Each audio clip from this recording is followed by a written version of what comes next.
Nous méditons l'Évangile selon saint Matthieu, chapitre 9, versets 9 à verset 13. Je veux la miséricorde, non le sacrifice. En ce temps-là, Jésus vit en passant un homme du nom de Matthieu, assis à son bureau de collecteur d'impôts. Il lui dit « Suis-moi ». L'homme se leva et le suivit. Comme Jésus était à table à la maison, voici que beaucoup de publicains, c'est-à-dire des collecteurs d'impôts, et beaucoup de pécheurs, vinrent prendre place avec lui et ses disciples. Voyant cela, les pharisiens disaient à ses disciples, « Pourquoi votre maître mange-t-il avec les publicains et les pécheurs ?» Jésus, qui avait entendu, déclara, « Ce ne sont pas les gens bien portants qui ont besoin du médecin, mais les malades. Allez apprendre ce que signifie « Je veux la miséricorde, non le sacrifice ». En effet, je ne suis pas venu appeler des justes, mais des pécheurs. Prière. Écoutons la prière formulée par sainte Thérèse de l'Enfant Jésus. Moi, si j'avais commis tous les crimes possibles, je garderai toujours la même confiance, car je sais bien que cette multitude d'offenses n'est qu'une goutte d'eau dans un brasier ardent. Oui, j'ai besoin d'un cœur tout brûlant de tendresse, qui reste mon appui et sans aucun retour, qui aime tout en moi et même ma faiblesse, et ne me quitte pas ni la nuit ni le jour. Non, je n'ai pu trouver nulle autre créature qui m'aimât à ce point et sans jamais mourir, car il me faut un Dieu qui prenne ma nature, qui devienne mon frère et qui puisse souffrir. Je ne sais que trop bien que toutes nos justices n'ont devant ton regard pas la moindre valeur, et pour donner du prix à tous mes sacrifices, oui, je veux les jeter jusqu'en ton divin cœur. Non, tu n'as pas trouvé créature sans tache. Au milieu des éclairs, tu nous donnes ta loi, et dans ton cœur sacré, ô Jésus, je me cache. Non, je ne tremble pas, car ma vertu, c'est toi. Demande.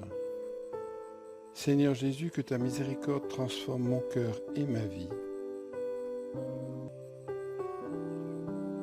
Réflexion point numéro 1. Je veux la miséricorde, non le sacrifice. Jésus cite le prophète Osée. Ce prophète se plaignait que le peuple d'Israël offrait de nombreux sacrifices à Dieu dans le temple, mais sans un réel effort de changement dans leur cœur. Cela restait une offrande purement extérieure sans pénétrer la profondeur de l'âme. En demandant la miséricorde, Jésus met l'accent sur la transformation intérieure de l'homme. L'étymologie latine du mot « miséricorde » contient en germe cette invitation du Seigneur, miserere, misère, corps, cœur, dare, donner. Une personne miséricordieuse possède un cœur qui s'ouvre à la misère de l'autre et s'offre à lui. Suis-je sensible à la souffrance de mon prochain? Mon cœur sait-il répondre généreusement aux besoins de mon prochain?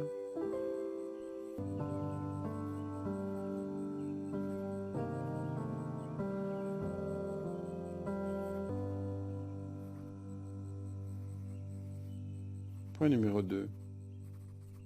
Jésus vit en passant un homme du nom de Matthieu, assis à son bureau de collecteur d'impôts. Il lui dit « Suis-moi ». Par le choix de Matthieu, en tant qu'apôtre, Jésus met en œuvre sa parole sur la miséricorde. Jésus pose son regard sur Matthieu. Il voit sa faiblesse, mais il ne s'arrête pas à cela. Il ne réduit pas Matthieu à son péché. Il voit au-delà, considérant aussi tout le potentiel que Matthieu porte en lui et toute la bonté que le Père a déposée en son cœur. Lorsque le Seigneur nous regarde, il ne voit pas seulement ce que nous sommes aujourd'hui, mais ce que nous pouvons devenir avec l'aide de sa grâce. Jésus s'engage à aider Matthieu à devenir un grand apôtre et un saint. Il s'est aussi engagé avec nous au moment de notre baptême pour faire de nous ses disciples.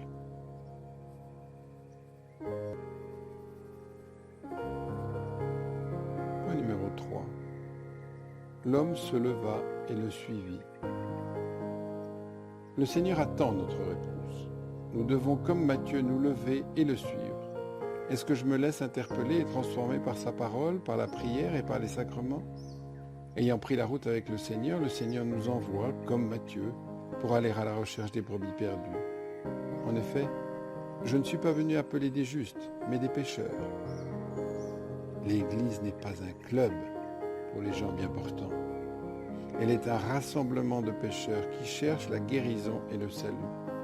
C'est difficile à comprendre puisque nous considérons encore l'Église comme une autorité morale.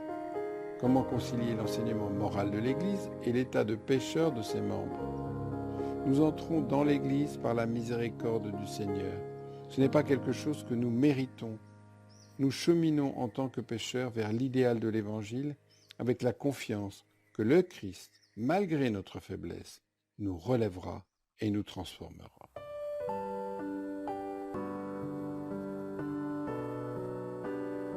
Dialogue avec le Christ. Seigneur Jésus, que ta miséricorde transforme mon cœur et ma vie. Envoie-moi à mon tour pour être un instrument de ta miséricorde auprès de mon prochain. Je veux vivre selon ton évangile.